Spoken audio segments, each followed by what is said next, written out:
Hello there, and welcome to Sleepy Science Vault. There is a boundary around us, one we can never walk to, never touch, never truly see with our own eyes. And yet it defines everything we know about the cosmos. Tonight, we drift into the quiet edges of that boundary, the place where light runs out, where knowledge fades into mystery, and where the universe itself may simply continue, on and on, into something we cannot measure. Let's begin with a simple truth, one that reshapes how we think about everything above us. The universe we see, the stars, the galaxies, the soft glow of ancient light scattered across the night sky, is not necessarily the whole of reality. What we call the observable universe is only the region from which light has had enough time to reach us since the Big Bang. It is not a wall. It is not a boundary carved into space. It is simply a horizon shaped by time. Think of it like standing on a quiet shoreline at night. You can see the waves near you clearly. Further out, the water fades into darkness, not because the ocean ends there, but because your eyes can only gather so much light. The universe behaves in a similar way. Space does not stop where our vision stops. It only becomes invisible to us. And this leads to something important, something scientists have emphasized again and again. There is no evidence, none at all, that the edge of the observable universe marks any kind of physical edge to reality. It is not a shell. It is not a border holding the universe together. It is simply the outer limit of what light has had time to reach us. Beyond that limit, space may continue, quietly, endlessly, indifferent to whether we can see it or not. This brings us to a phrase you may have heard before. Beyond the observable universe. It sounds mysterious, almost forbidden, like a place forever locked away from human understanding. And in a sense, it is. This phrase refers to a region we may never be able to test directly. We cannot send a probe there. We cannot capture its light. We can only infer its presence through physics, through mathematics, through the quiet logic of equations that stretch far beyond what our instruments can confirm. It's a strange kind of knowledge, knowing something exists in theory, while accepting we may never see it with our own instruments. Not proof in the traditional sense, but a shadow of the truth, traced through numbers and models built with great care over generations of scientific work. Often, when people picture the observable universe, they imagine a bubble, a sphere with us gently floating at its center. But this image, while helpful, can also be misleading. The universe does not actually take the shape of a bubble. It only appears that way to us because of our limited line of sight.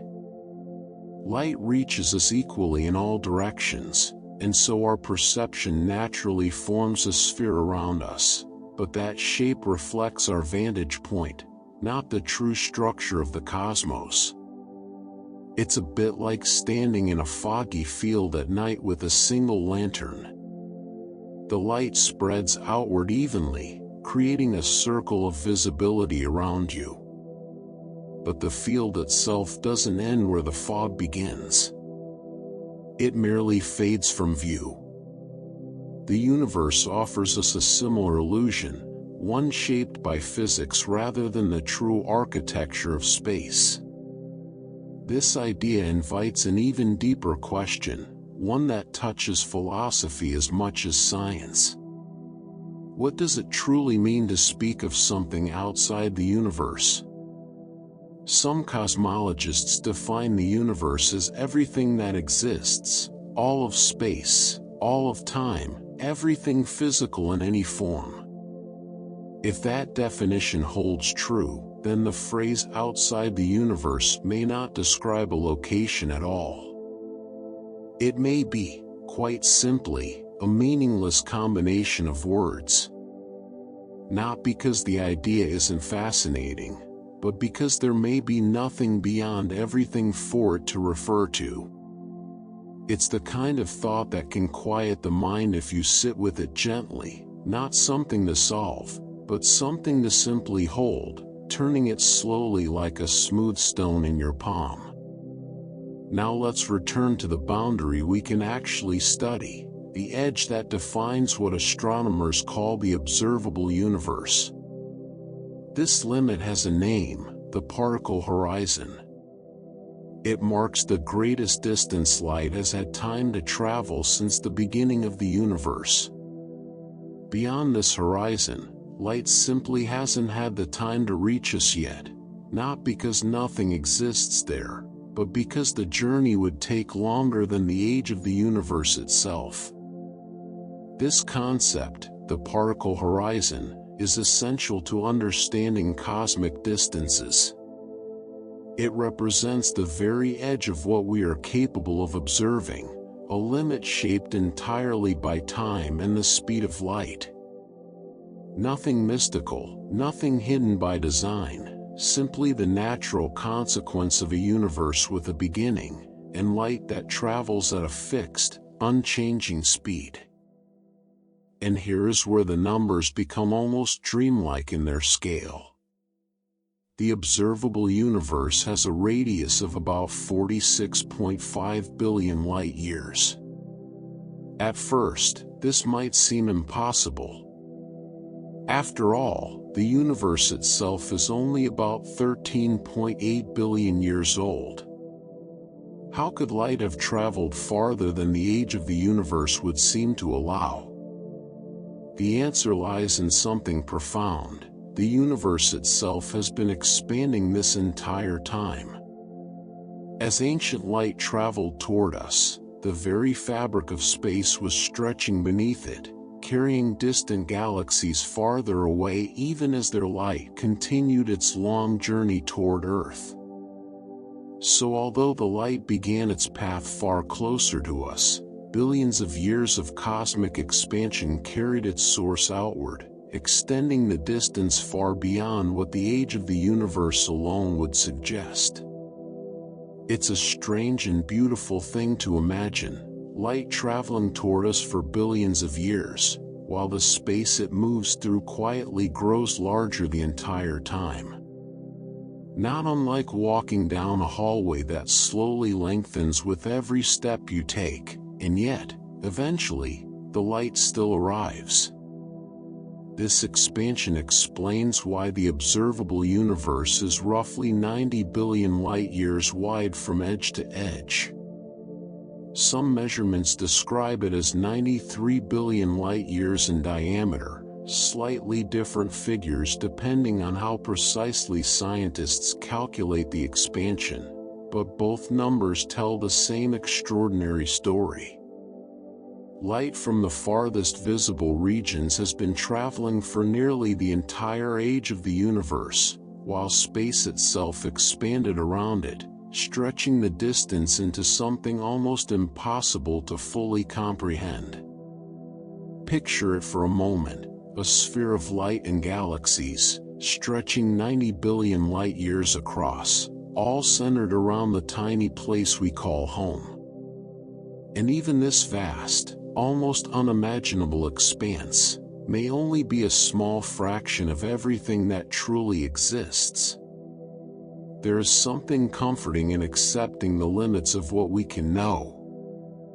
We are not failing to see the whole universe because of some flaw in our instruments or our understanding. We are simply bound by the nature of light itself, by the patient, steady pace at which it travels through space and time. Beyond our horizon, galaxies may still shine, stars may still form, entire clusters of matter may drift silently through space we will never witness. Not gone. Not missing. Simply beyond reach, for now and quite possibly forever. As you rest here tonight, let yourself sit inside that idea for a while, not with worry, but with wonder. Somewhere out past the edge of everything we can measure, the universe likely continues, quiet, vast, and utterly indifferent to whether we can see it or not. And perhaps that's the gentle truth hidden within all of this, that not everything unseen is unreal, and not every boundary is a wall. Some borders are simply the edge of our patience, waiting quietly for light that hasn't arrived yet. Let's turn now to a question that seems simple at first, but quietly unravels the moment you try to answer it.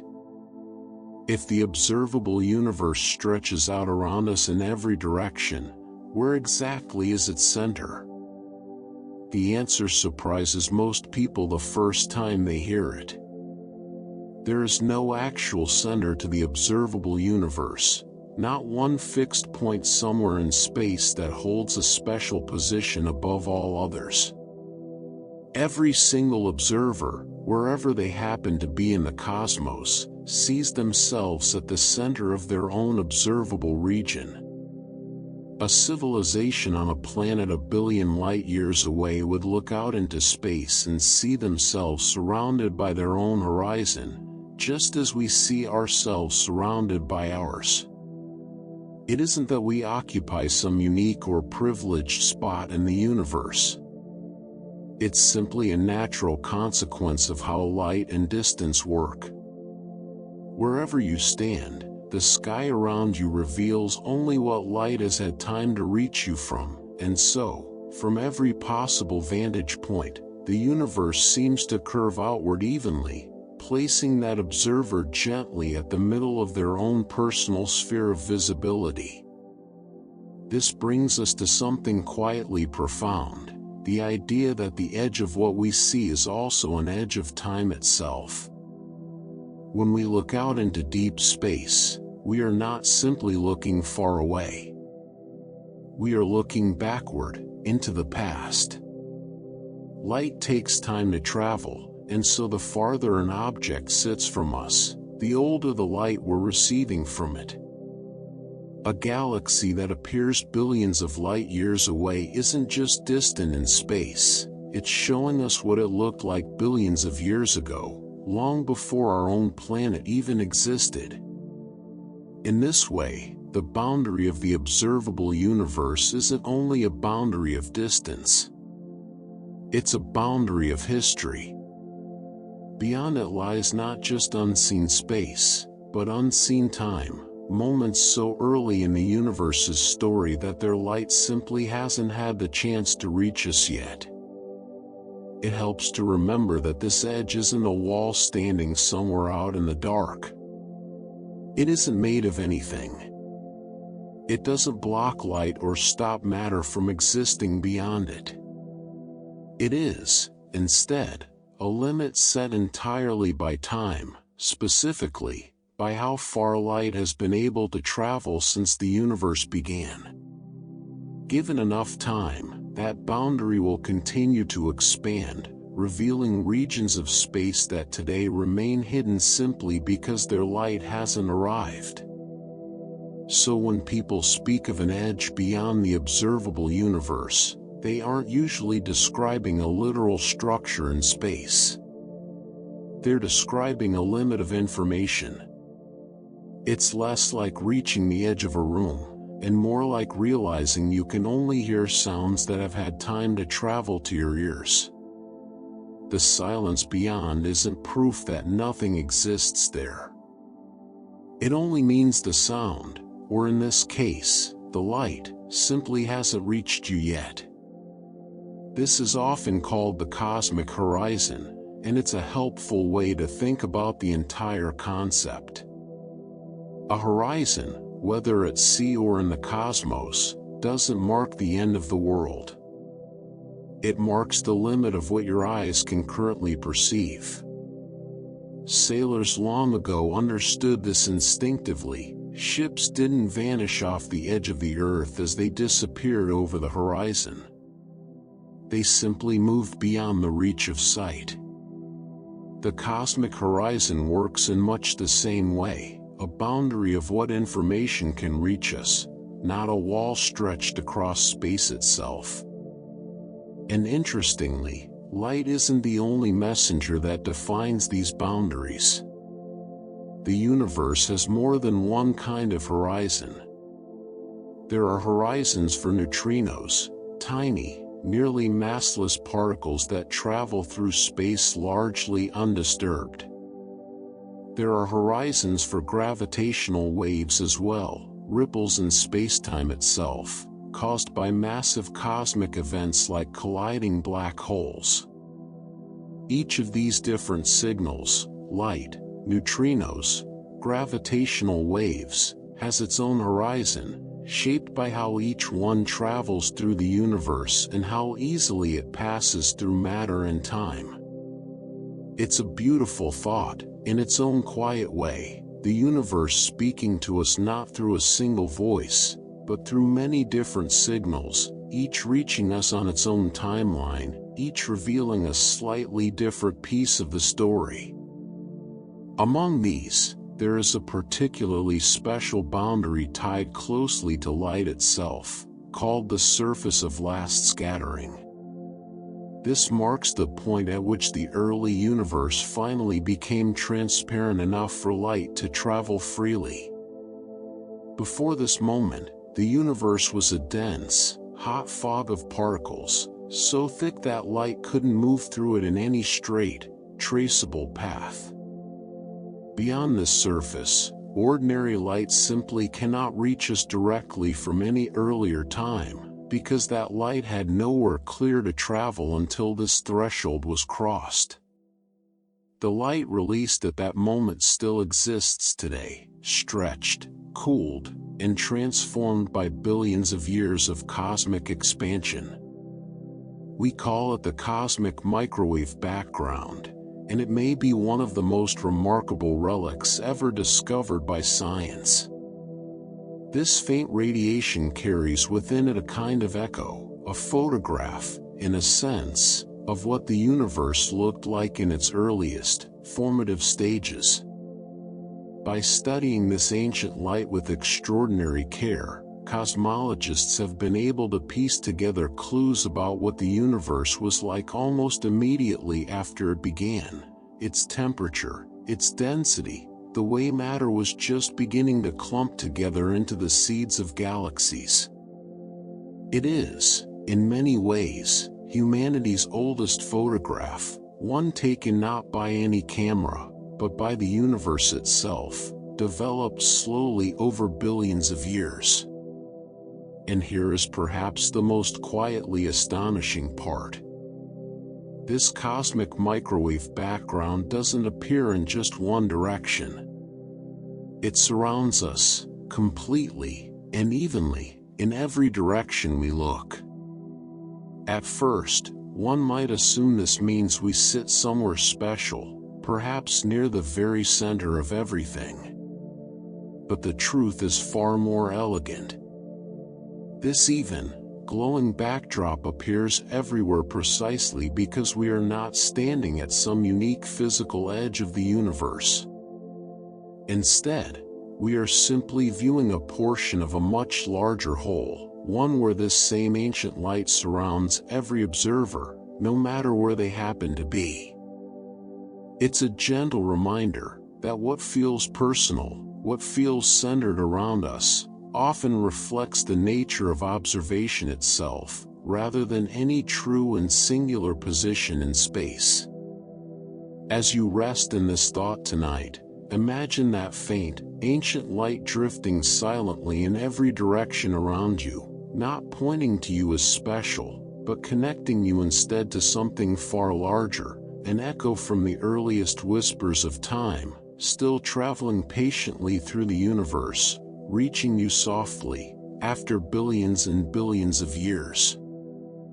Let's turn now to a puzzle that troubled cosmologists for decades, one that seems small at first, but touches something fundamental about the shape and history of everything around us. Why does the universe look so remarkably similar in every direction we look, even in regions so far apart that light could never have traveled between them in the time the universe has existed? This is known as the horizon problem, and it's a strange thing to sit with once you understand it fully. If two opposite patches of sky have never been in contact, never had the chance to exchange light, or heat, or any kind of information, how could they possibly end up looking so alike? By all logic, they should be wildly different, shaped by entirely separate histories. And yet, wherever we look, the universe reveals a strikingly uniform temperature and structure. One of the most compelling explanations for this mystery is a concept called inflation. It suggests that in the earliest, most fleeting moments after the Big Bang, the universe expanded at an almost unimaginable rate, far faster than the gentle, gradual expansion we observe today. This rapid stretching would have taken a tiny, tightly connected region of space, one where everything was close enough to interact and reach a kind of balance, and then expanded it so quickly that those once connected regions were pushed far beyond each other's reach. In other words, according to this model, distant parts of the universe may indeed have been in contact very early on, sharing warmth, sharing structure, existing for a brief moment as a single, unified space.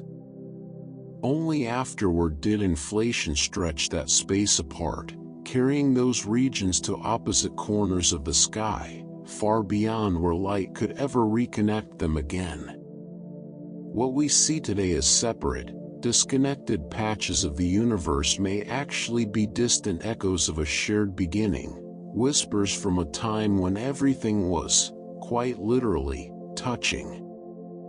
It's a humbling thought, isn't it, that regions of space now separated by unimaginable distances may still carry the faint imprint of a time when they were, in some sense, one and the same. This idea naturally leads us to wonder about everything lying beyond our own cosmic horizon. If inflation stretched space so dramatically, then surely there's far more universe out there than we could ever hope to see. And many cosmologists believe exactly that. The prevailing view suggests that space beyond our observable region likely continues in much the same way as what we can see, filled with galaxies, stars, and the same grand structures that shape our own cosmic neighborhood. There's something quietly comforting in this idea. The universe we observe doesn't appear to be some rare, special pocket of order surrounded by chaos or emptiness. Instead, most models suggest that beyond our horizon, the universe likely remains familiar in its broad character, ordinary galaxies drifting through ordinary space, stars igniting and fading in much the same rhythm as the ones we can actually observe. This relates to something scientists call the cosmological principle, the idea that on the largest possible scales, the universe is roughly homogeneous. That's simply a way of saying that if you zoom out far enough, ignoring the small-scale differences between galaxies and clusters, the universe tends to look statistically similar everywhere. The same average density. The same general distribution of matter. The same broad patterns repeating themselves, over and over, across regions so vast they defy easy comprehension. Of course, similar doesn't mean identical. Many theories propose that while the same underlying laws of physics likely apply throughout the universe, even in regions far beyond our horizon, the specific history of each region could be entirely its own. Different patterns of galaxy formation. Different clusters, different voids, different arrangements of matter, shaped by the same physical laws but playing out along completely separate cosmic timelines. It's a bit like listening to musicians all trained under the same tradition, using the same instruments and the same scales, yet each creating a melody that has never been played quite that way before. This brings us to something wonderfully humbling about how much universe may actually be out there, even within the portion we can observe. For a long time, scientists estimated the number of galaxies in the observable universe to be somewhere in the range of a few 100 billion. It was already a staggering number, one that stretched the imagination. But newer, deeper surveys, using instruments far more sensitive than anything available in previous generations, have suggested that the true number may be dramatically higher. Some estimates now propose that the observable universe could contain well over 1 trillion galaxies, or perhaps even more, once fainter and more distant galaxies are properly accounted for. Try, for a moment, to hold that number gently in your mind. Not a few 100 billion, but potentially over 1 trillion galaxies, each one containing hundreds of billions of stars of its own. Each of those stars, potentially surrounded by their own planets, their own moons, their own quiet corners of space entirely unexplored.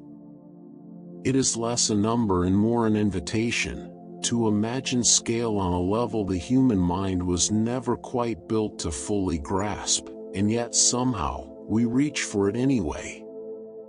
Behind the visible architecture of galaxies lies something we cannot see directly at all: dark matter. Though it doesn't emit or reflect light, its gravitational influence shapes the very structure of the cosmos. Scientists believe dark matter forms a kind of invisible scaffolding, a cosmic framework along which ordinary matter gathers and organizes itself into the shapes we recognize as galaxies, galaxy clusters, and the sprawling threads of the cosmic web. Without this hidden scaffolding, the universe as we know it likely wouldn't have formed in the way it did. Gravity alone, acting only on the matter we can see, doesn't seem to account for how quickly and how intricately galaxies assembled themselves in the early universe. Dark matter appears to have provided the initial gravitational pull needed to guide ordinary matter into place, forming a hidden structure long before the first stars ever began to shine. And this scaffolding almost certainly doesn't stop at the edge of what we can observe.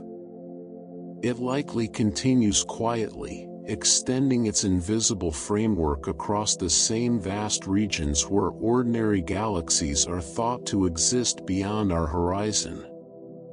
And when we speak of structure in the universe, it isn't just about where matter exists, it's also about where it doesn't. Between the great filaments of galaxies, those long, thread-like structures stretching across unimaginable distances, lie vast regions known as cosmic voids. These voids aren't simply empty gaps between more interesting places.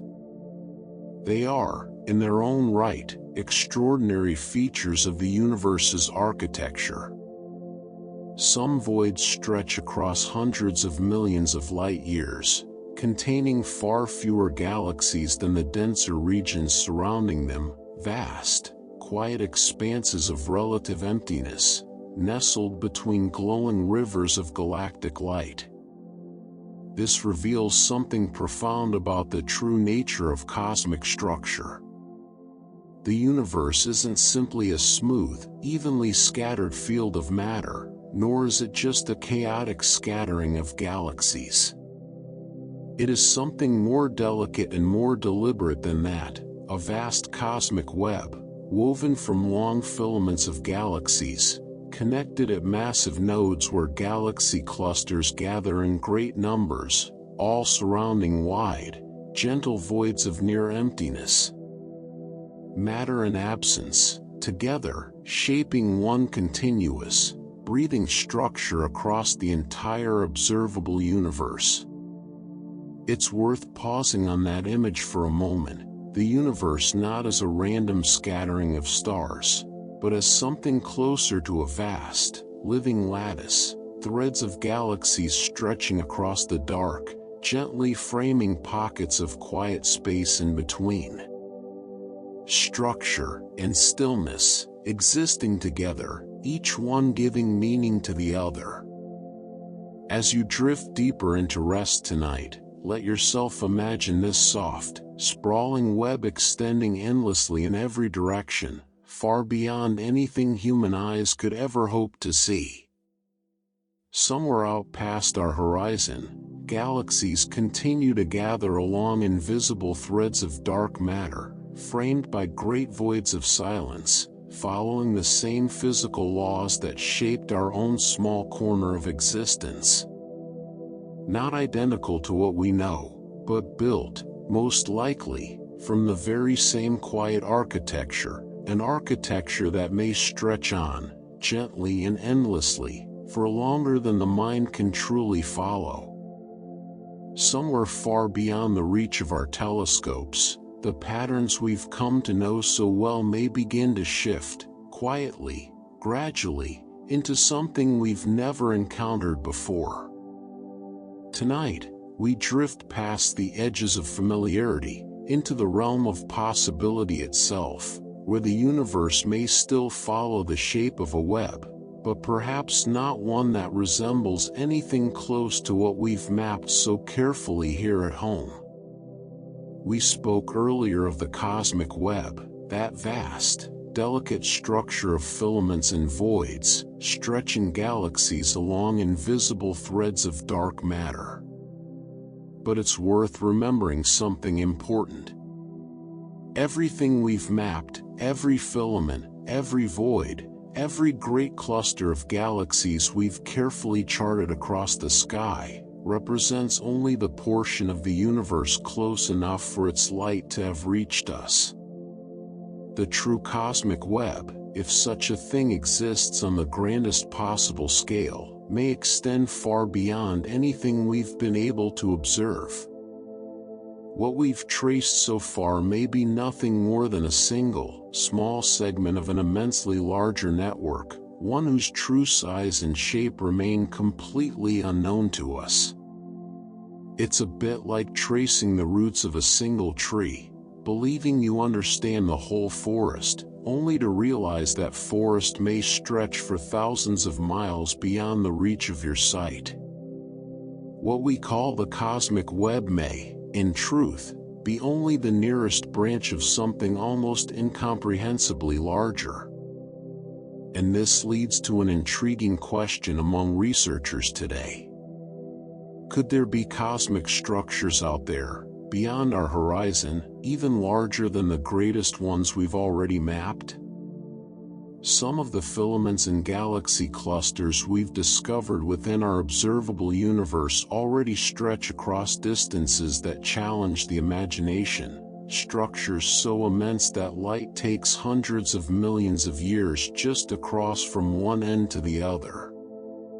And yet, some researchers propose that even grander structures may exist just beyond our reach, shapes and formations so vast they would make our own cosmic neighborhood seem almost delicate by comparison. We may simply have no way of knowing, not yet, whether what we've found so far represents the norm, or merely a modest example compared to structures still waiting quietly beyond the horizon. This brings us to a deeper, more unsettling possibility, one that challenges an assumption many people hold instinctively about the universe. We often imagine that if we could simply see farther, the patterns we know so well, The gentle rhythm of filaments in voids, clusters, and empty spaces would simply continue in more or less the same way, stretching outward like a repeating pattern in fabric. But some cosmologists suggest this assumption might not hold true at all. The universe, beyond what we can observe, might actually be non-uniform, meaning the large-scale structures found there could differ, in meaningful ways, from the patterns we've come to recognize as normal within our own cosmic neighborhood. To understand why this might be the case, we have to look back to the very earliest moments after the Big Bang, when the universe was still an almost impossibly dense and rapidly evolving place. In those first fractions of a second, tiny quantum fluctuations rippled through the fabric of space, subtle variations in density, so small they're difficult to even describe in ordinary terms. And yet, these fluctuations mattered enormously. Over billions of years, they grew into the seeds of galaxies, clusters, and the great cosmic structures we observe today. Here's the striking part. If those fluctuations happen to be distributed unevenly across truly vast scales, far larger than what we can see, then some remote regions of the universe might have ended up dramatically richer in dark matter than our own. In those regions, gravity would have pulled matter together more forcefully and more quickly, potentially producing galaxies and structures on a scale that dwarfs anything we've encountered nearby. And the opposite may also be true. Just as some distant regions may be unusually dense with matter, other faraway regions may be nearly the opposite, remarkably empty by comparison, with far fewer stars ever managing to form at all. Picture entire stretches of space, larger than anything we've charted, where the gentle process of star formation simply never had the raw material or the gravitational pull needed to fully ignite. Quiet regions, drifting largely undisturbed, home to only a scattering of stars where our own region hosts billions upon billions.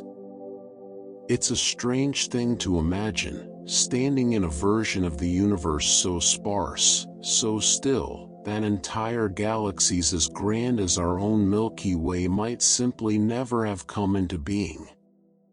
This unevenness may also reach even deeper, into the very timing and manner in which stars first began to form.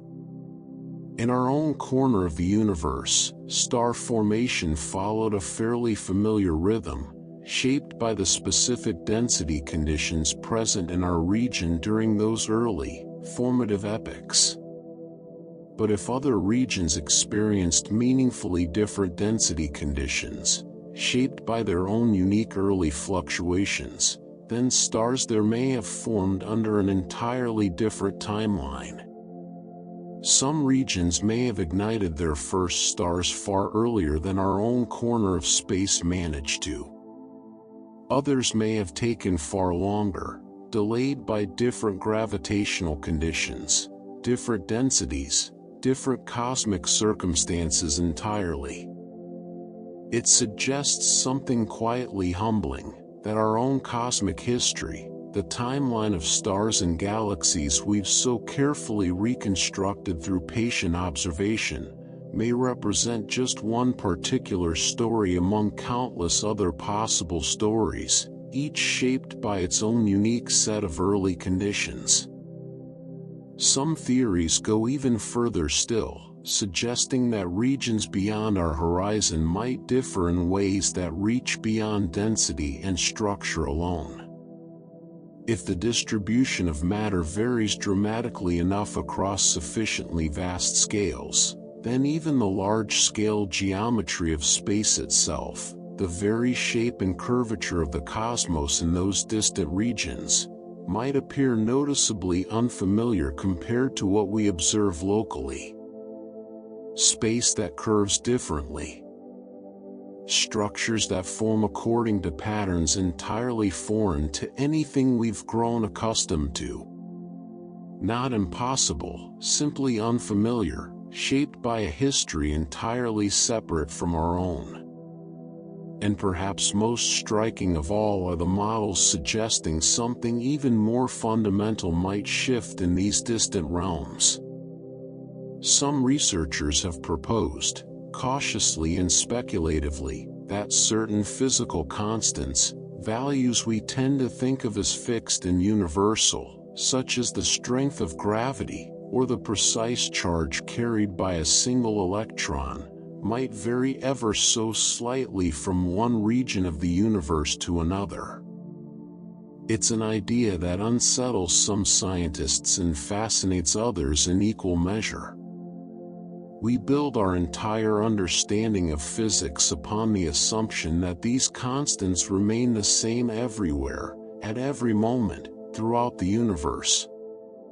And yet, some theoretical models suggest that on truly vast scales far beyond anything we can directly observe, these constants might not be quite as constant as we once assumed. If true, this would mean that somewhere out beyond our horizon, the fundamental rules governing matter, energy, and the structure of atoms themselves might operate just slightly differently than they do here. Not chaotically, not without pattern or order, but subtly, quietly shifted, shaped by conditions unique to that distant corner of the cosmos. All of this brings us, gently, to perhaps the most breathtaking idea of all, the true scale of the universe itself.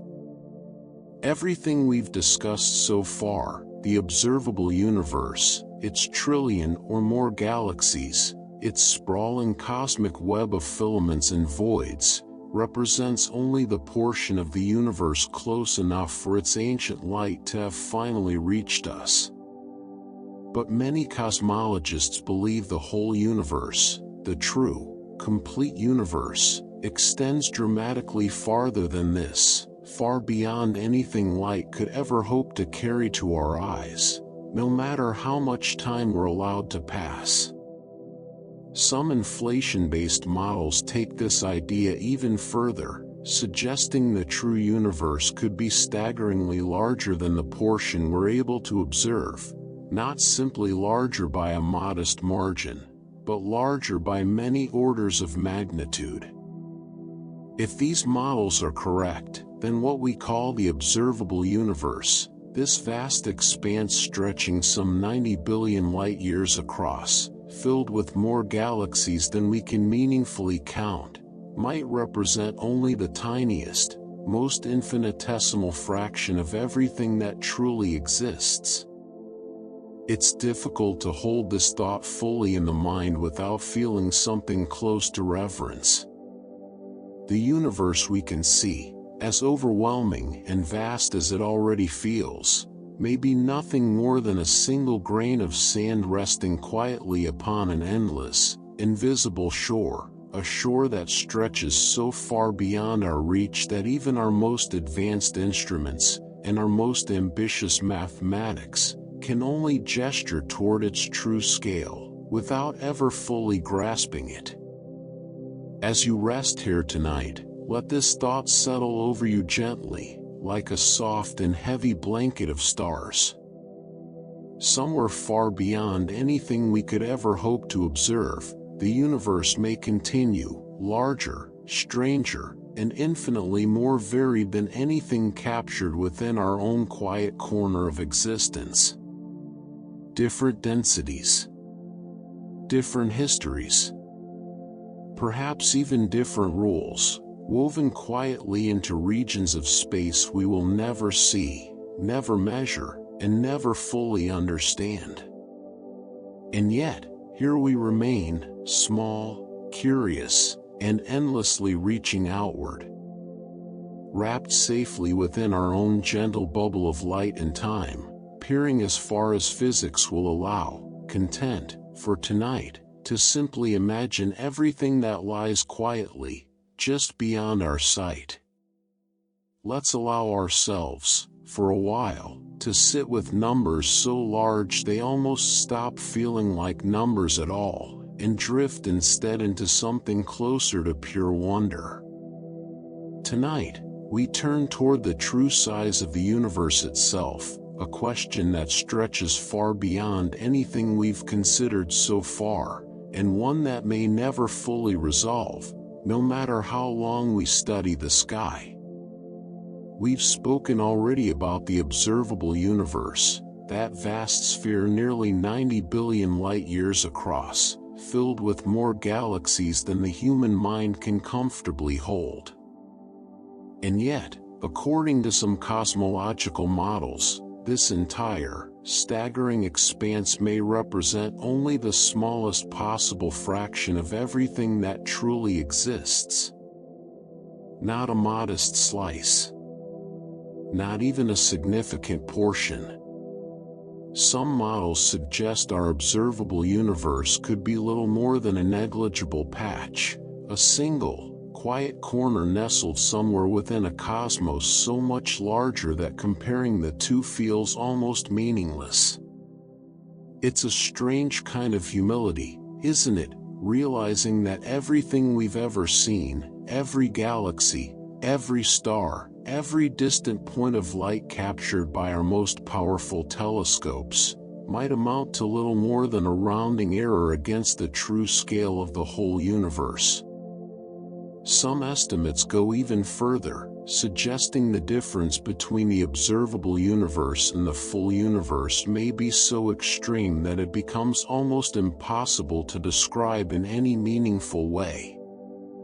We're not simply talking about a universe that's twice as large, or 10 times as large, or even 100 times larger than what we can see.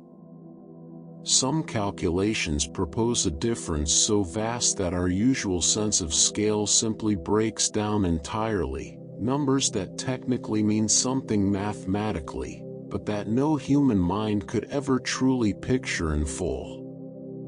Imagine, for a moment, holding a single drop of water in your palm, while trying to comprehend that this drop represents your entire observable universe, and somewhere beyond your fingertips lies an ocean so large that its true size cannot be measured, only estimated through careful, patient reasoning.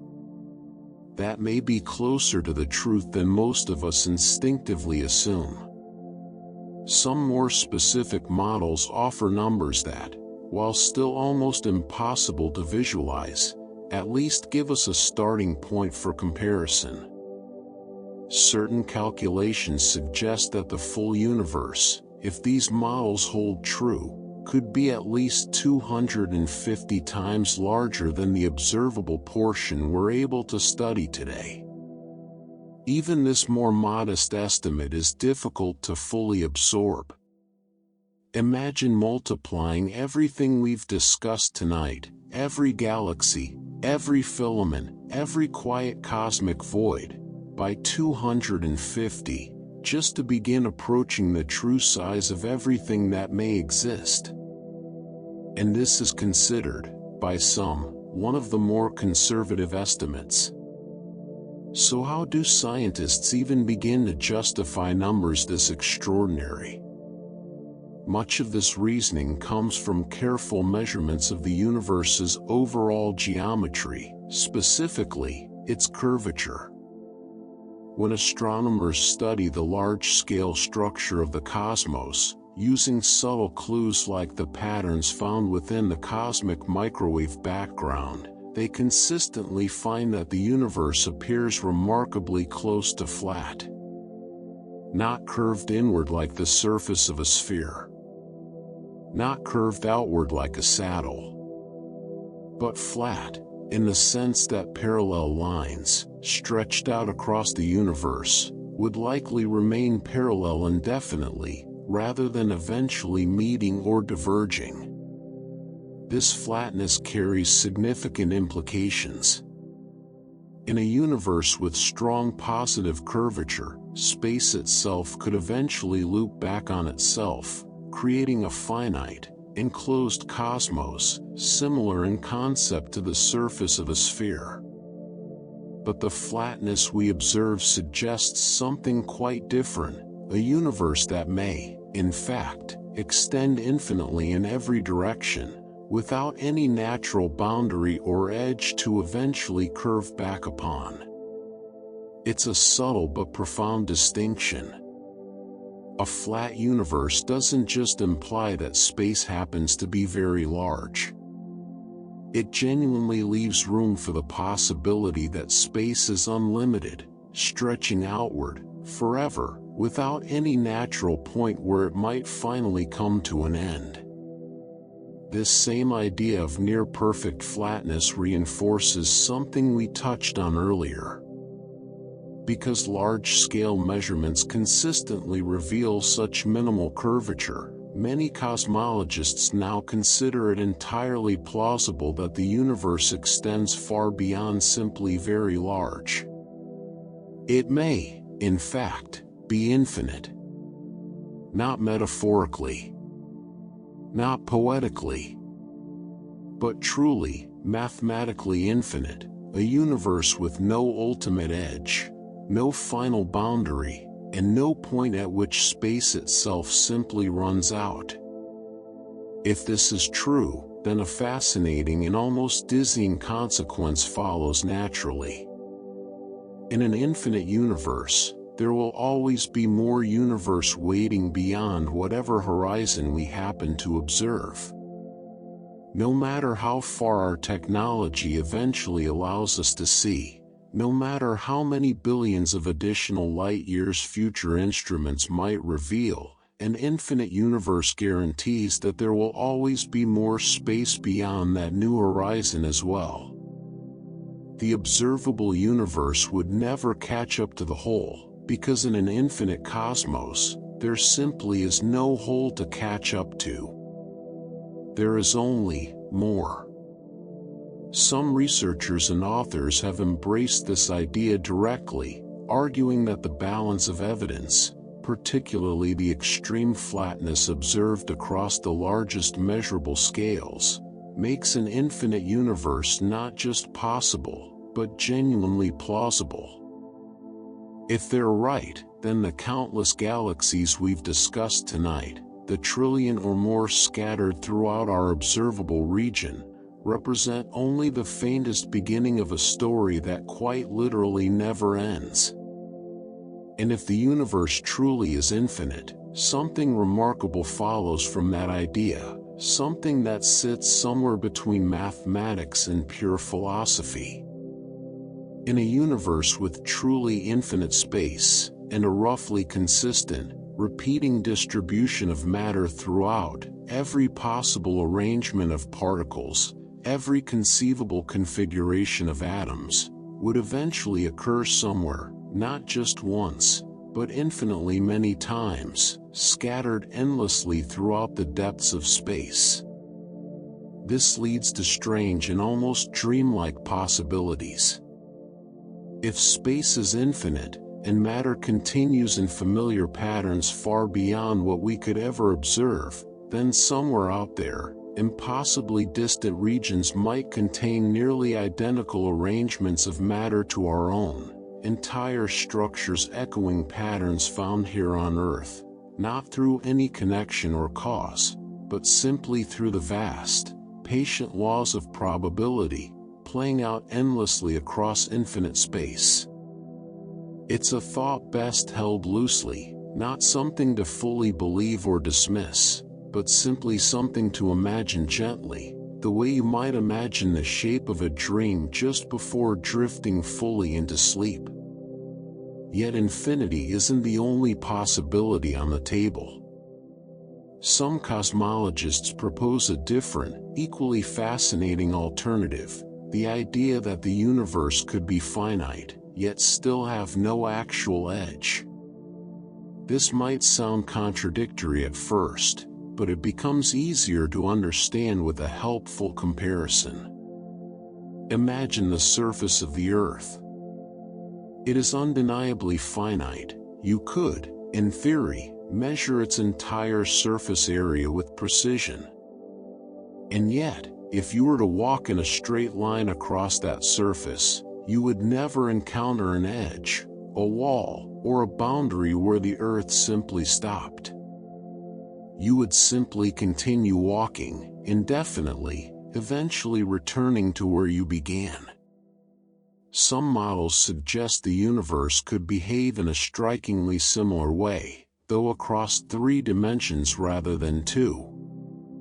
Space itself could curve back upon itself on the largest possible scales, creating a finite total volume, and yet offering no actual edge or boundary anywhere within it. Travel far enough in any direction, and rather than reaching some final wall marking the end of existence, you might simply find yourself gradually returning toward your starting point, having circled the very shape of the universe itself. It's a strange and beautiful thought to hold, a universe that is, in a very real sense, complete and finite, and yet somehow endless in the experience of moving through it. No edge to fear. No wall to eventually strike. Just space, curving so gently and vastly that its boundaries become, for all practical purposes, meaningless. As you rest here tonight, let both of these possibilities drift quietly through your mind, without needing to settle on either one. Perhaps the universe truly does stretch on forever, infinite and unbroken, repeating its patterns endlessly through regions we will never see. Or perhaps it curves back gently upon itself, finite in its total size, yet utterly without edge or ending. Either way, one truth remains, wrapped softly around both possibilities: the universe is far larger, far stranger, and far more generous in its scale than anything the human mind was built to fully comprehend. And there's a quiet peace in that, not knowing exactly where it ends, or whether it ends at all, simply resting, tonight, inside a universe so vast that even uncertainty itself begins to feel infinite. Let's return, for a moment, to that quiet idea of a universe with no edge, and explore it just a little more deeply. Because within this concept lies something worth sitting with slowly, something that reshapes how we think about the boundaries, or lack of boundaries, that might define all of reality. When we speak of a finite but unbounded universe, we're describing something subtle. It suggests there may indeed be more reality beyond what we can currently see, more space, more structure, more galaxies scattered quietly beyond our horizon. But this doesn't necessarily mean the universe stretches out infinitely in every direction. It simply means that whatever lies beyond our sight likely continues without ever reaching a hard, final stopping point, an expanse that could still, in total, be measurable, just far larger than anything confined to what we call observable. It might feel, at first, like a contradiction. How can something be both flat and also finite? We often associate flatness with endlessness, an image of a surface stretching outward forever, without curve or limit. But this assumption isn't quite accurate. A universe can indeed be flat, in the geometric sense we discussed earlier, and still be finite in its total size. Flatness describes the local geometry of space, how parallel lines behave, how angles form, how distances measure against one another. It does not, on its own, guarantee that space continues without end. A flat universe could still, in theory, wrap back upon itself in ways too vast and subtle for us to detect using only nearby measurements. This brings us back to that gentle image we explored before, a universe curving so gracefully across unimaginable distances that if you traveled far enough, in a single, unwavering direction, you might eventually find yourself arriving back where you started. Not because you turned around. Not because some wall stopped you and redirected your path. But simply because the space itself curved so gradually, and so consistently, that a straight line eventually became a very, very large circle, or perhaps some far more complex shape, twisting through 3 dimensions in ways difficult to fully picture. If the universe truly is shaped this way, closed, in the language cosmologists use, it could still completely lack any edge in the traditional sense.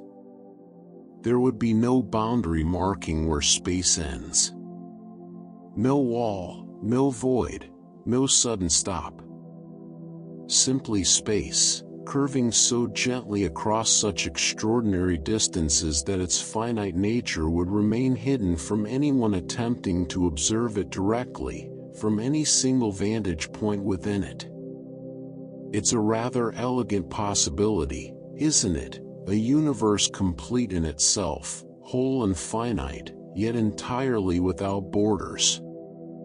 Not because it never ends, but because ending, in the way we usually imagine, may simply not apply to something curved so vastly and so seamlessly. Naturally, scientists haven't been content to leave this simply as an interesting philosophical possibility. If the universe truly curves back upon itself in this way, there ought to be some observable signature, some clue hidden within the data we already have access to. And there is, in fact, one particularly elegant method researchers have used to search for exactly this. It involves closely examining the cosmic microwave background, that faint, ancient light we spoke of earlier, radiating gently in every direction around us. If space genuinely wraps around itself, then light from certain especially bright or distinctive patches in the cosmic microwave background might, in theory, travel all the way around this closed universe, eventually reaching us again from the opposite direction. This would create matching pairs of circles in the data, nearly identical patterns of light appearing on opposite sides of the sky, evidence that we were essentially looking at the very same ancient light, having simply completed a full loop around the shape of the cosmos itself. It's a beautifully creative idea, searching for cosmic echoes, patterns repeating themselves after circling all the way around existence, just to prove that space itself might fold back upon its own beginning. And yet, so far, careful searches through the cosmic microwave background have not revealed these matching circular patterns. This absence doesn't disprove the idea of a closed, wrapped universe entirely. But it does meaningfully weaken support for smaller versions of this model, universes that would be compact enough for such patterns to have already appeared clearly within the range of light we've been able to study. If the universe is closed, current evidence suggests it would have to be considerably larger than these smaller proposed models, large enough that any repeating light patterns simply haven't had the chance to reach us yet. This uncertainty adds another gentle layer of mystery to everything we've explored tonight. The tools we have are extraordinary, capable of studying light older than almost anything else we can observe. And yet even these tools cannot fully resolve something as fundamental as whether the universe eventually curves back upon itself, or simply continues, endlessly, into the dark. Now, let's shift our attention towards something equally profound, not simply the size of the universe, but the way it continues to change, moment by moment, expanding ever more rapidly with each passing year. Scientists have discovered that the universe's expansion isn't just continuing, it's accelerating. And this acceleration carries a quiet, almost sobering consequence. Distant galaxies aren't merely moving away from us. They are receding faster and faster as time goes on, and for many of them, this accelerating retreat means they are becoming permanently, irreversibly out of reach. Some regions of the universe are moving away from us so rapidly that light itself, the fastest thing we know of in the entire universe, will never be able to bridge the growing distance between us. Not because light suddenly stops. Not because something blocks its path. Simply because the space between us and those distant regions is expanding faster than light can cross it. Those galaxies, in a very real and permanent sense, are drifting beyond any possibility of future contact, forever. This leads to a truth that might feel, at first, strangely melancholic. We are already, right now, tonight, causally disconnected from most of the universe. This means that light, or any other kind of signal, radio waves, gravitational ripples, any form of information at all, from these distant regions, will never reach us, not eventually, not with more advanced technology, not ever. These regions exist, almost certainly, filled with galaxies, stars, and structures much like our own. And yet, we are already permanently cut off from ever knowing anything more about them. It's a strange kind of solitude to sit with, realizing that even now, countless regions of the universe are already forever beyond our reach, quietly continuing their own existence, indifferent to whether we will ever learn anything about them at all. And this isolation doesn't only apply to regions already lost to us. There's also something called a future horizon of observation, a boundary defining which regions we might still be able to observe eventually, versus which regions will slip permanently beyond our reach, even if, right now, their light theoretically could still one day arrive. As the universe's expansion continues accelerating, this horizon draws inward, ever so gradually, ensuring that certain regions currently just barely within reach may become permanently unobservable at some point far in the future, their light forever chasing us, but never quite catching up, as the space between us continues to stretch faster than that light can travel. It's a quiet, patient kind of loss, not sudden, not dramatic, but simply the slow, gentle closing of possibility, one distant galaxy at a time. This same principle extends even further, into far more speculative territory. Some theories propose the possibility of other universes entirely, separate realms of existence, perhaps formed through entirely different physical processes, existing alongside our own in ways difficult to fully imagine. But even if such other universes truly exist, the same fundamental challenge applies.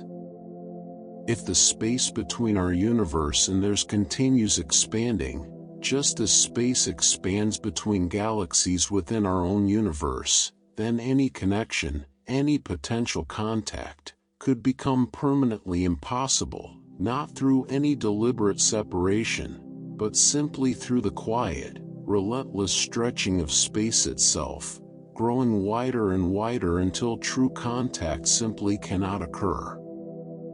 There is something almost tender in this thought, despite its vastness.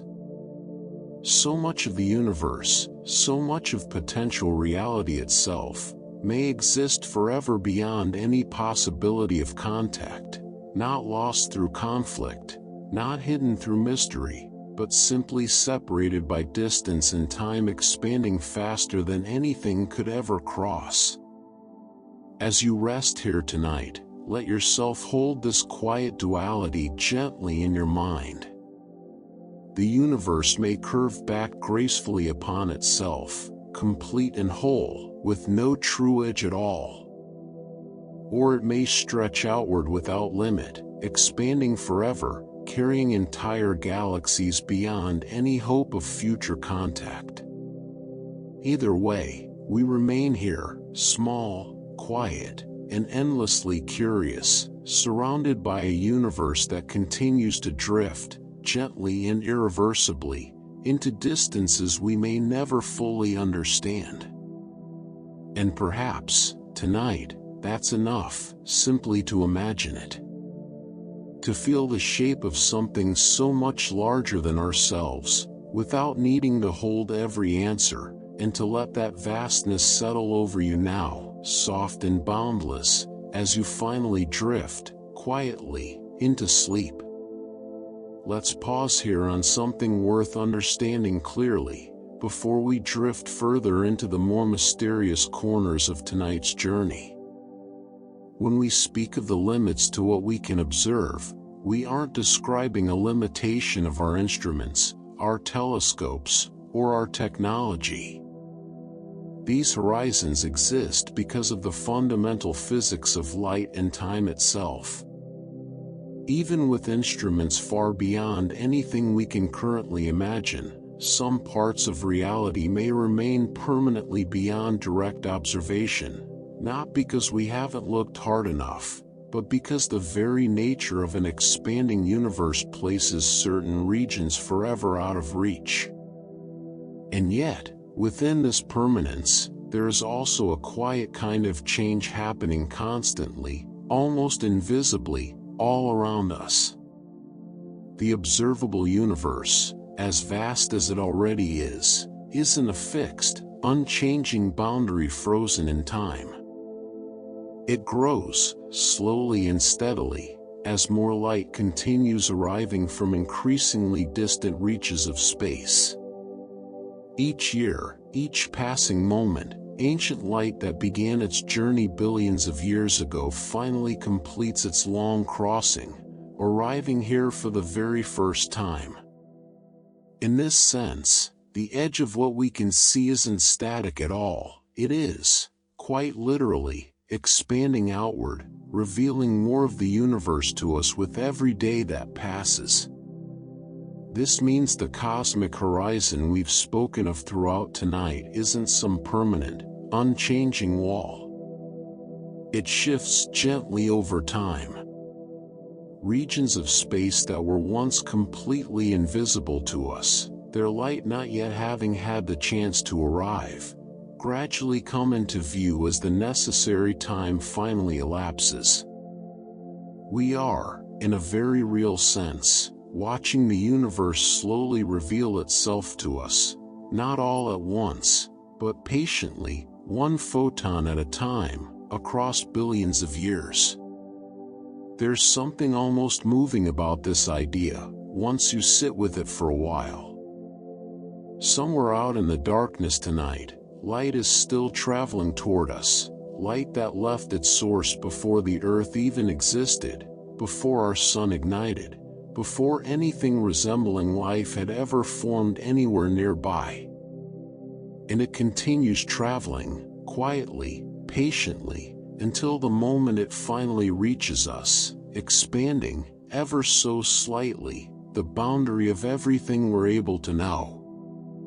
In fact, some researchers estimate just how much of this future light we still have yet to receive. According to certain calculations, we may have only observed somewhere around 43% of all the galaxies we will eventually be able to see, once all their ancient light has finally had time to reach us. Let that number settle for a moment. Less than half.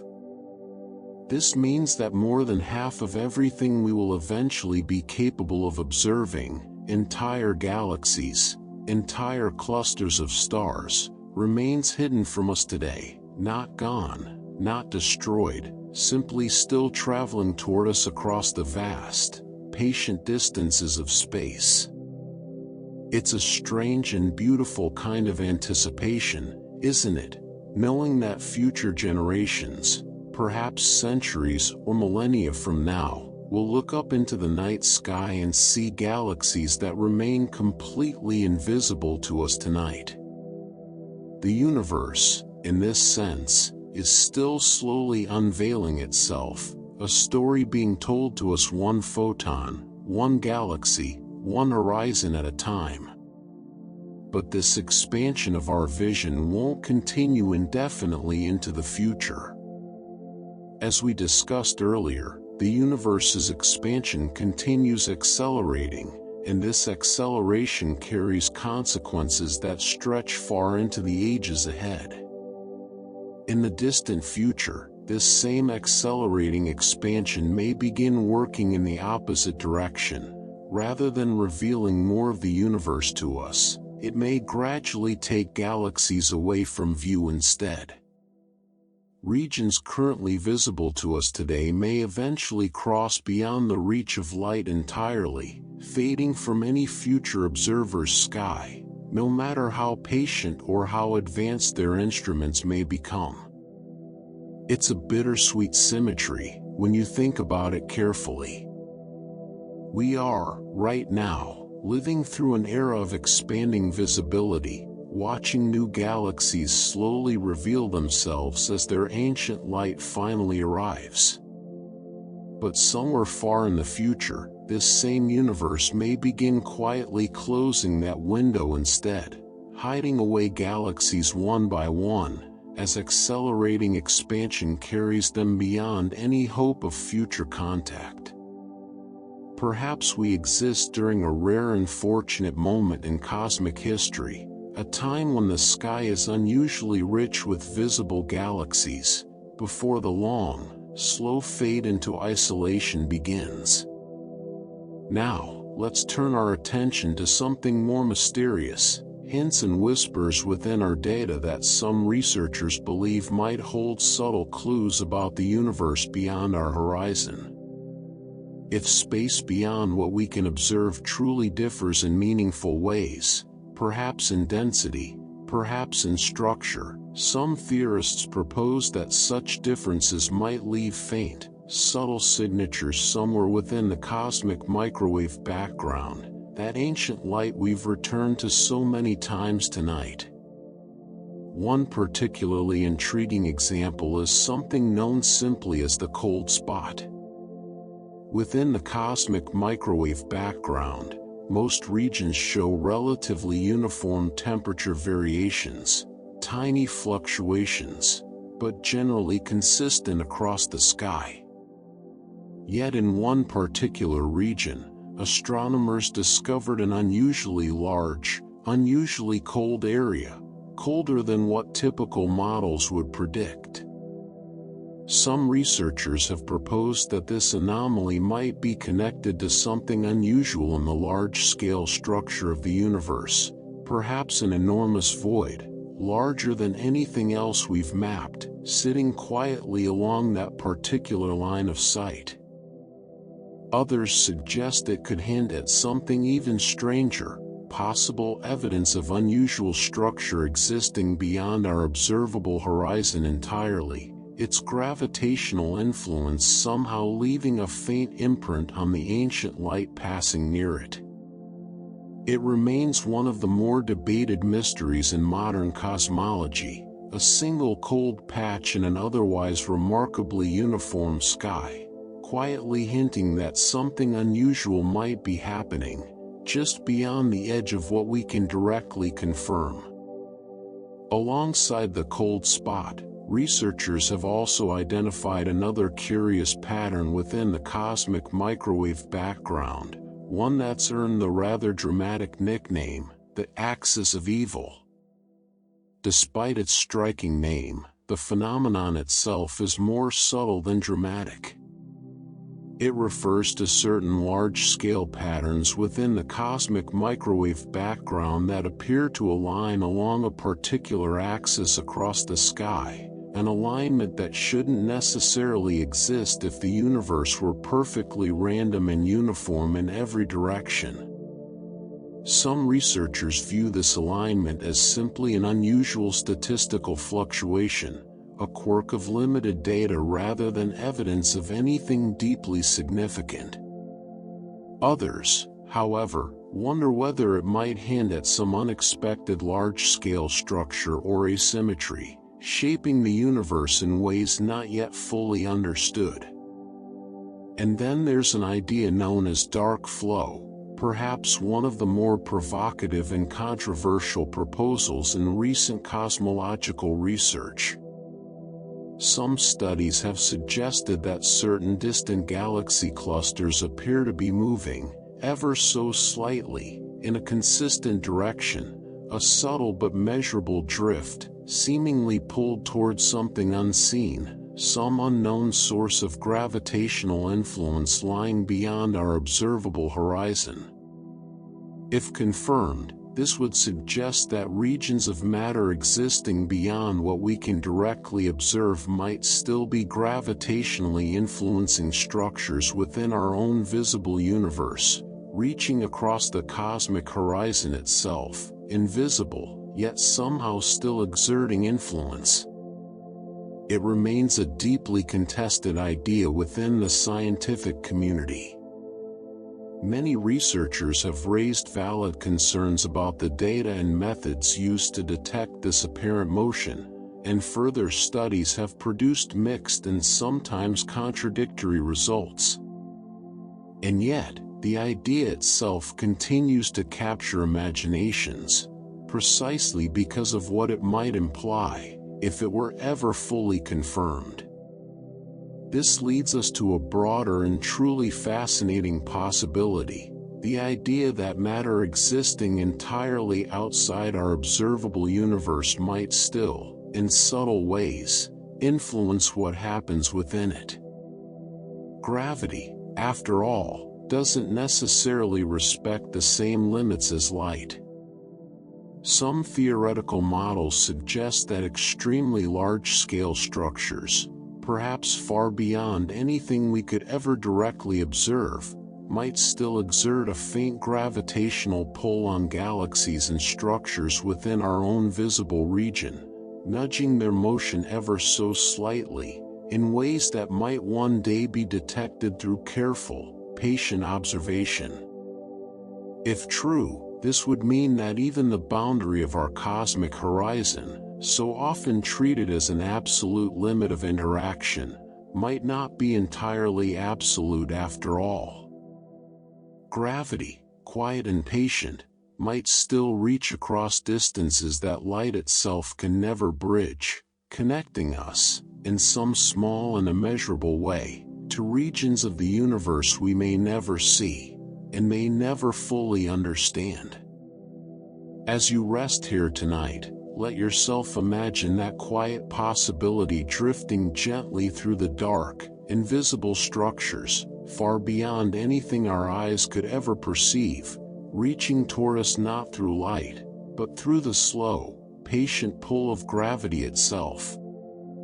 Perhaps we are more connected to the unseen universe than we realize, not through sight, not through direct contact, but through something far more subtle. A quiet gravitational thread, linking everything we know, to everything we may never know at all. And with that thought, gentle and vast, we let the universe continue, unfolding softly around us, revealing itself slowly, patiently, one photon, one galaxy, one whispered mystery at a time, as you drift, quietly now, into rest.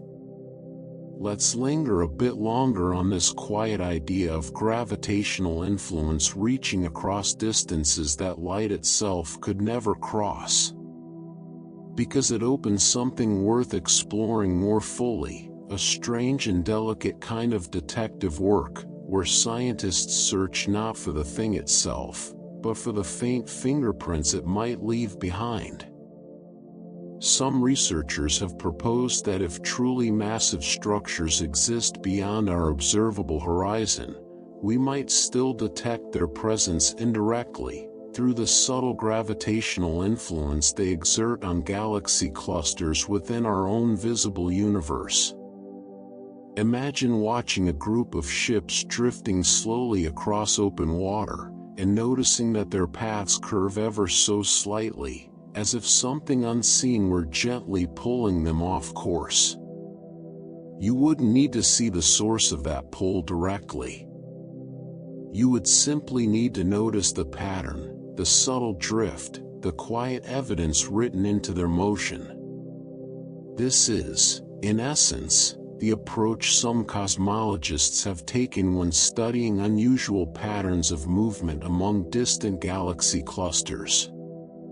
If certain clusters appear to be drifting in ways that can't be fully explained by the mass and structure we can directly observe, some researchers wonder whether that drift might hint at something larger, something massive, sitting just beyond our cosmic horizon, influencing motion through gravity alone, while remaining completely invisible to any of our telescopes. And here lies something particularly strange about this entire idea. Even if such gravitational influence were confirmed beyond any doubt, the source of that influence would still remain permanently unseen. Its light, whatever light it may produce, would still be unable to reach us, trapped behind the same expanding boundary that separates us from so much of the universe.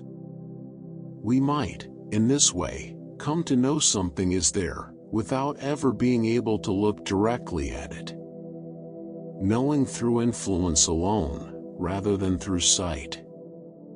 A presence confirmed only by the quiet echo of its gravity, rather than by any glimpse of the thing itself.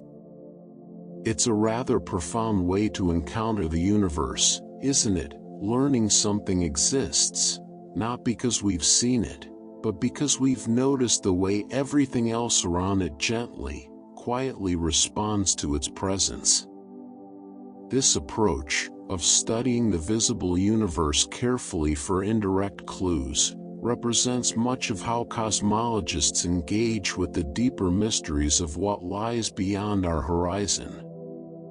Even without any hope of direct access, researchers continue examining every subtle detail of the observable universe, searching for patterns, anomalies, and unexpected structures that might indirectly hint at something larger, something hidden just beyond the reach of our instruments. It's careful, patient work, piecing together clues the way a historian might reconstruct a much larger story from only a handful of surviving fragments. But it's important to hold on to something honest and grounding throughout all of this exploration. We cannot, at least not with our current understanding and technology, directly test what lies beyond the observable universe. Every idea we've discussed tonight, every model, every theory, remains, at its core, an inference, a conclusion drawn carefully from mathematics, physics, and patient reasoning, rather than something confirmed through direct observation or measurement. This doesn't make these ideas any less valuable or worthy of curiosity. It simply means we should hold them with a certain kind of humility, fascinated by the possibilities, while remaining honest about the limits of what we can currently claim to truly know. In fact, there remains no direct evidence at all for what specifically lies beyond the observable universe. Every claim on this subject, no matter how carefully reasoned, remains indirect, built upon inference, extrapolation, and mathematical modeling, rather than anything captured directly through observation.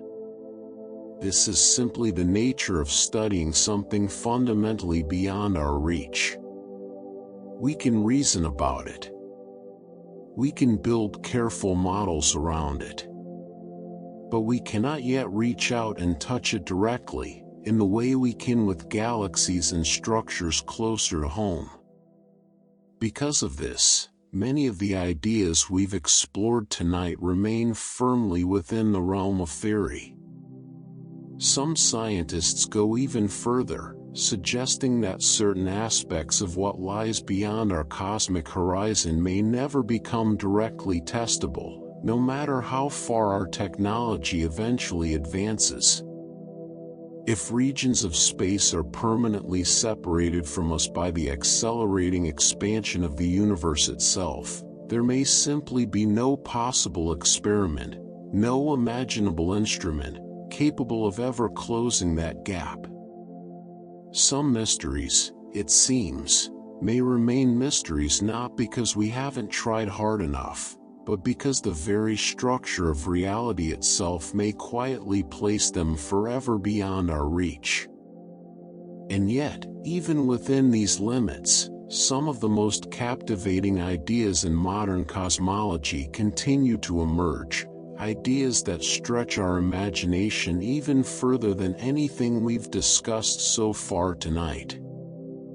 Among the most striking of these is the concept of a multiverse, the possibility that our own universe might exist as just one among countless others, each one forming through a process known as eternal inflation. According to this model, the same rapid inflationary expansion that helped shape our own universe in its earliest moments may not have been a single, isolated event. Instead, inflation itself may continue indefinitely in certain regions of a much larger, overarching space, constantly giving rise to new, separate universes, each one expanding outward as its own independent bubble, disconnected from all the others. Our own universe, in this model, would simply be one such bubble, vast beyond imagination from our own perspective, and yet, perhaps, only one small piece within an endlessly larger, ever-expanding structure of universes. Picture, if you can, an endless, dark expanse, and scattered throughout it, quietly forming and drifting apart, countless individual bubbles, each one a complete universe unto itself. Some bubbles young, others impossibly old. Some perhaps similar to our own. Others, potentially, unrecognizably different. And this leads to perhaps the most fascinating detail of this entire idea. In these models of eternal inflation, different bubble universes wouldn't simply differ in terms of location, or the arrangement of galaxies within them. Some theories suggest they could differ in something far more fundamental, the actual physical laws and constants governing each universe. One bubble universe might share laws of physics remarkably similar to our own. Another might operate under entirely different rules, different strengths of gravity, different behaviors of fundamental particles, different foundational constants shaping the very fabric of reality within that separate bubble. This particular idea traces back to inflationary cosmology itself, the very same framework that helped explain the horizon problem we explored earlier in tonight's journey. If inflation, once triggered, continues indefinitely in certain regions rather than everywhere at once, it could naturally give rise to new bubble universes forming continuously, each one springing into existence at different points, across an unimaginably vast, and possibly endless, greater space. And within this framework lies one of the most profound implications imaginable. If different bubble universes truly can possess different physical constants, then our own universe, with its very particular balance of gravitational strength, particle behavior, and fundamental forces, might represent just one specific configuration among countless other possibilities. Other universes, drifting somewhere within this larger multiverse, might operate under entirely different rules, perhaps rules that would make stars, galaxies, or even the possibility of life as we understand it, completely impossible.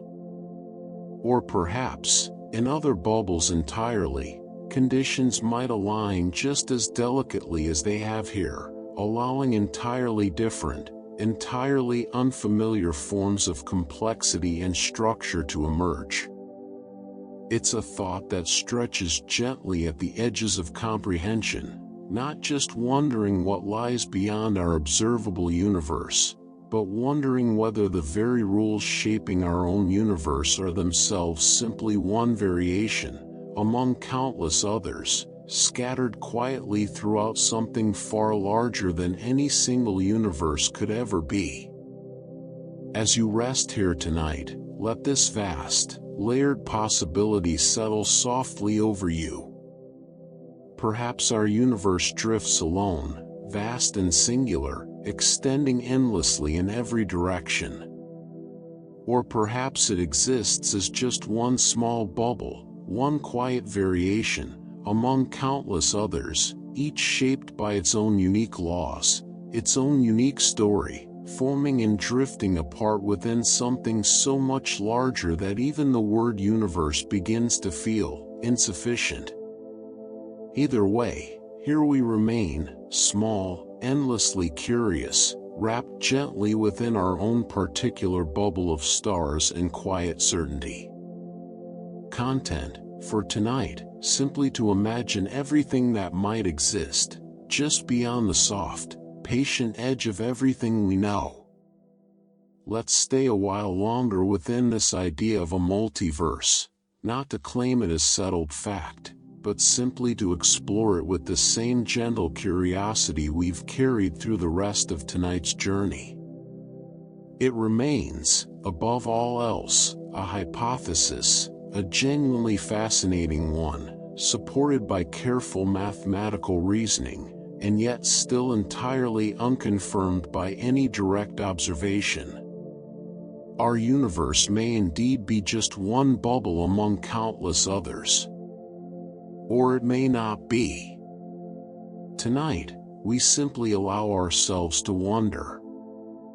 Within this broader idea, a few particularly intriguing possibilities emerge, among them, something called bubble collisions.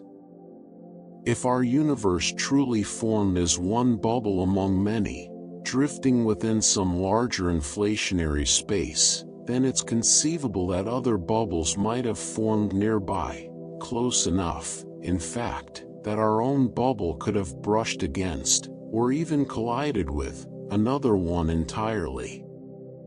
Not violently, not in the way we might imagine two physical objects colliding, but rather, a subtle, gentle overlapping of two expanding regions of space, each one a universe unto itself. If such a collision truly occurred sometime in our universe's ancient past, it likely wouldn't have left behind anything as dramatic as a visible crack or a physical scar stretched across the sky. Instead, some researchers propose it might have left something far more delicate, a subtle pattern, quietly imprinted within the cosmic microwave background itself. A faint irregularity. A gentle distortion, hidden somewhere among the ancient light we've returned to so many times throughout tonight's exploration. It's a remarkable thought, isn't it? The possibility that somewhere within that faint, ancient glow surrounding us in every direction, there might exist a quiet signature of contact, evidence, however faint, that our universe brushed gently against another entirely separate reality, sometime in the earliest, most delicate moments of its formation. It's worth remembering, too, that the multiverse isn't a single, unified theory, neatly proposed by one scientist, or built upon one single foundation. It's more accurate to think of it as a family of related ideas, proposals arising from several very different branches of physics, each one arriving at a similar, almost startling conclusion through its own separate reasoning. Some of these ideas emerge from inflationary cosmology, as we explored earlier tonight. Others arise from the strange, delicate world of quantum mechanics. And still others emerge from string theory, one of the most ambitious attempts in modern physics to unify our understanding of all the fundamental forces of nature. Let's explore each of these gently, one at a time. From quantum mechanics comes an idea known as the many worlds interpretation, a concept that reshapes our very understanding of reality at its smallest and most fundamental level. In quantum mechanics, particles don't always behave in simple, predictable ways. Instead, they often exist across multiple possible states simultaneously, until measured or observed. The many worlds interpretation offers a particularly striking explanation for this strange behavior. Rather than assuming these possibilities simply collapse into one single outcome upon observation, this interpretation suggests that every possible outcome actually occurs, each one branching off into its own separate, complete reality. According to this idea, our universe isn't the only version of events unfolding. Each time a quantum event could go one way or another, reality itself may quietly split, creating branching versions of existence, each one continuing forward independently, entirely unaware of the others. In one branch, perhaps a particular event unfolds exactly as we remember it. In another branch, existing just as completely, just as real, that same event unfolds in some entirely different way. These alternate branches wouldn't exist somewhere far away, out among the stars. They would exist, instead, as entirely separate layers of reality, overlapping, in some strange and abstract sense, with our own, yet completely inaccessible to us, hidden not by distance, but by the very structure of quantum reality itself. It's an idea both beautiful and unsettling in equal measure, the thought that reality may not be a single, continuous story, but rather an endlessly branching tree, with countless versions of every moment quietly unfolding, forever separate, forever unseen by any of the others. From an entirely different direction, string theory offers its own compelling path toward the multiverse. String theory proposes that the universe's fundamental building blocks aren't simple points of particles, as traditional physics once assumed, but rather tiny, vibrating strings of energy, far smaller than anything we could ever hope to directly observe. To make its equations work consistently, string theory requires far more dimensions than the 3 spatial dimensions we experience in everyday life, often 6 or 7 additional dimensions, curled up and compactified into shapes far too small for us to perceive directly. Here's where things become particularly interesting. These extra dimensions can be compactified, folded up, essentially, in an enormous number of different possible configurations.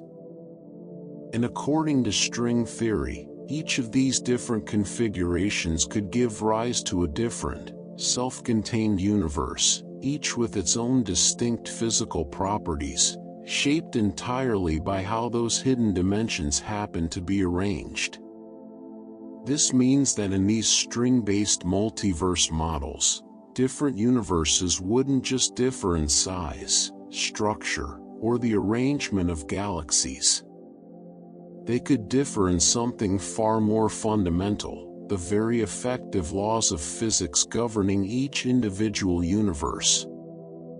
One universe might allow for stable atoms, stars, and complex chemistry, much like our own. Another might have such a different configuration of dimensions that entirely different rules would govern matter and energy, rules perhaps incompatible with anything resembling stars, or planets, or life as we understand it. To help visualize this staggering range of possibilities, some physicists describe this concept using the metaphor of a cosmic landscape. Imagine an enormous, rolling terrain, filled with countless valleys and hills, each valley representing a different stable configuration of these hidden dimensions, and therefore, a different possible universe, complete with its own particular set of physical laws. According to this landscape idea, different regions of this vast theoretical space might settle naturally into different valleys, each one representing a distinct, stable universe, existing quietly alongside countless others scattered throughout this same vast landscape. Some valleys might be deep and stable, allowing for long-lived, complex universes, similar in spirit to our own. Others might be shallow, fleeting, or so different that nothing resembling structure or complexity could ever fully take hold. This leads to what may be one of the most quietly humbling implications of tonight's entire journey. If this landscape idea holds true, then our own universe, with its very particular balance of physical constants, careful enough to allow atoms to form, stars to ignite, and eventually, life to emerge here on a small, quiet planet, may represent just one single valley, one local minimum, among an almost incomprehensibly vast landscape of other possible universes. Not chosen, not special, in any grand cosmic sense. Simply, one particular, delicate balance, among countless others, some perhaps just as intricate, others perhaps entirely barren, scattered endlessly throughout a landscape so vast that even imagining its full scope pushes gently against the very limits of human thought. As you rest here tonight, let all of these delicate possibilities drift softly together in your mind, bubbles brushing quietly against one another in the distant past, realities branching endlessly with every quantum event, hidden dimensions curling into countless configurations, each one giving rise to an entirely different version of existence. None of it confirmed. None of it disproven. Simply, vast, layered, and endlessly open to wonder. And perhaps, tonight, that quiet openness is exactly where we're meant to rest, not needing every answer, not needing certainty, simply resting gently inside the vast, patient mystery of everything that might exist, just beyond the edge of what we'll ever truly know. Let's venture into some of the most imaginative territory modern physics has to offer, ideas that stretch even further than the multiverse concepts we explored a moment ago. Some of what we're about to consider sits closer to the edges of mainstream science, theoretical, speculative, and in some cases, difficult to test even in principle. But within that uncertainty lies something worth exploring gently, precisely because these ideas reveal just how open, and how strange, our understanding of reality may ultimately become. One particularly striking possibility suggests that our entire universe might be embedded within something larger, a higher dimensional space, vastly more complex than the three spatial dimensions we experience in everyday life. According to this idea, everything we know, every galaxy, every star, every quiet corner of space we've discussed tonight, might exist as just one layer, nestled within some far grander structure, extending through dimensions we cannot directly perceive or measure. A related and equally fascinating version of this idea proposes that our universe might exist as something called a brane, a three-dimensional membrane, floating within a larger, higher-dimensional space. Picture, if you can, a single sheet of paper floating within a vast three-dimensional room. To anyone living entirely within that sheet of paper, its own two dimensions would feel like the whole of reality, completely unaware of the room extending around it. Some physicists propose our own universe might exist in a strikingly similar way, a three-dimensional brane, drifting within a much larger space, itself invisible to us, precisely because we exist entirely within our own particular layer of that structure. If true, this would mean that other branes, other complete universes, might exist alongside our own, close by, in some higher dimensional sense, and yet completely undetectable, simply because we lack any means of directly perceiving the dimensions separating us from them. This leads naturally to another related idea, the possibility of entirely separate space-time regions, parallel in some sense to our own, yet not truly connected to our observable patch of reality at all. These wouldn't necessarily be other bubbles formed through inflation, nor other branes floating through higher dimensional space. They might simply be distinct regions of space-time altogether, existing according to their own internal logic, separate from anything we could ever directly access or measure from within our own universe. Some of the most imaginative proposals in this space involve black holes themselves, objects already mysterious enough within our own universe, yet potentially hiding something even stranger within their depths. A few speculative models suggest that black holes might not simply crush matter into infinite density, as traditional physics often describes. Instead, some theorists propose that what lies beyond a black hole's event horizon might actually give rise to an entirely new, separate universe, branching off from our own, hidden forever behind that black hole's boundary, inaccessible to anyone remaining outside.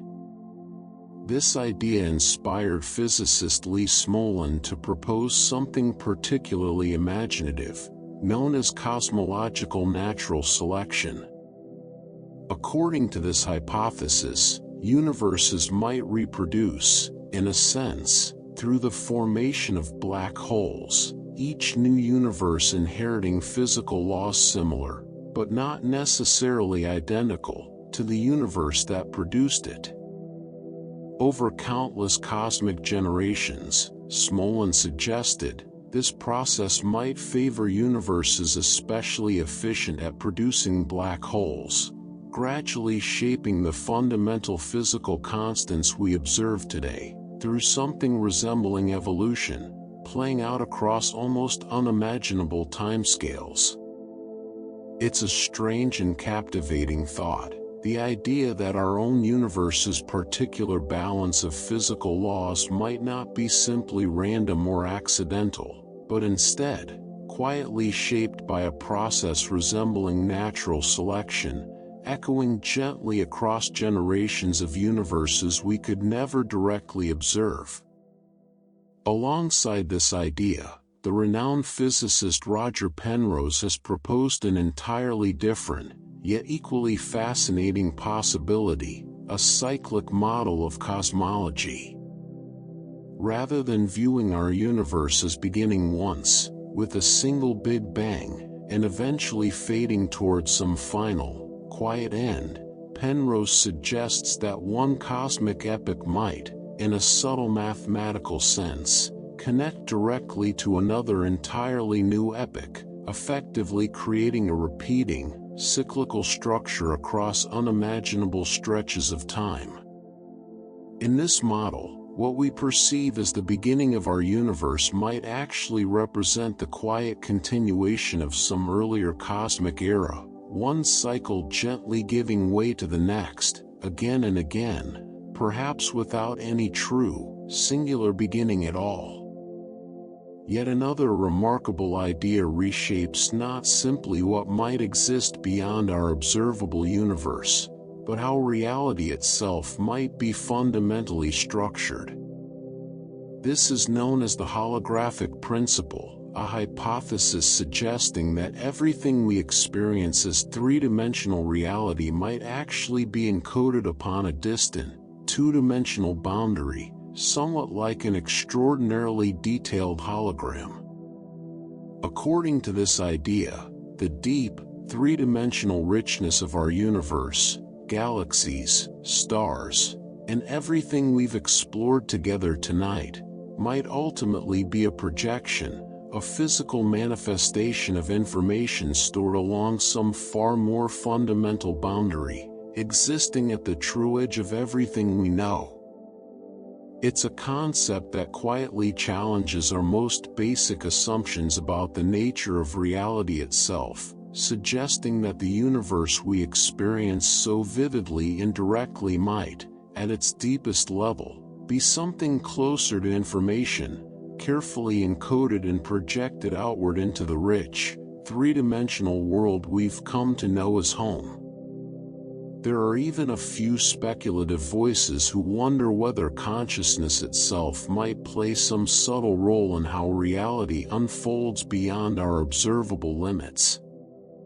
It's important to say clearly that this idea remains far outside mainstream cosmology, more philosophical than scientific, and not supported by the same kind of rigorous mathematical framework underlying the other ideas we've discussed tonight.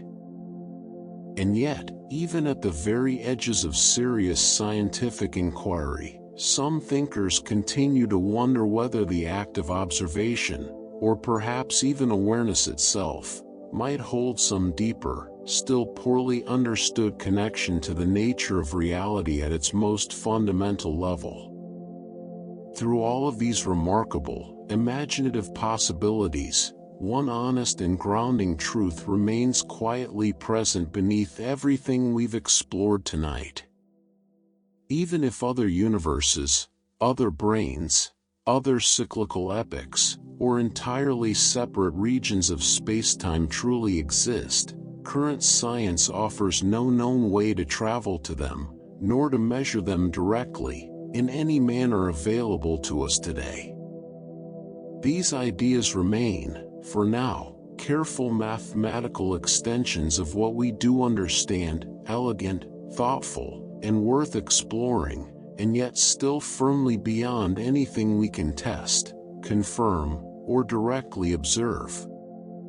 And so, we arrive gently, at the quiet heart of everything we've wandered through together tonight. What truly exists beyond the observable universe remains one of the greatest unanswered questions in all of science.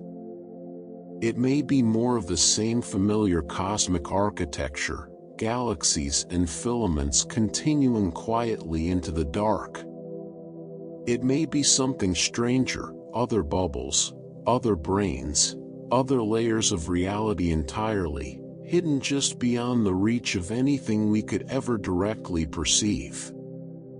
Or it may be something we haven't yet even imagined, waiting patiently, far beyond the edge of human understanding, for some future insight we cannot yet foresee. What we do know, with quiet certainty, is this: reality itself is very likely far larger, far stranger, and far more mysterious than anything captured within our own small, precious corner of existence.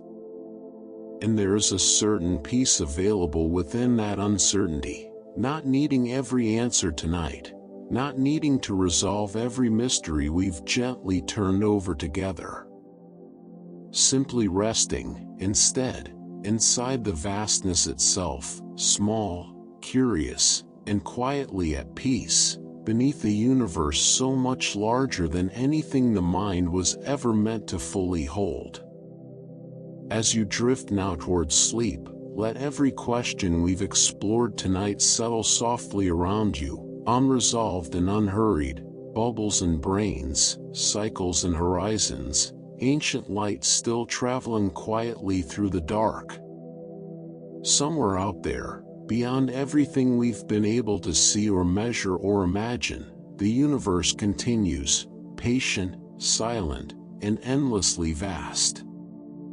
And here, safely within our own small and gentle corner of it all, you can finally let go and rest.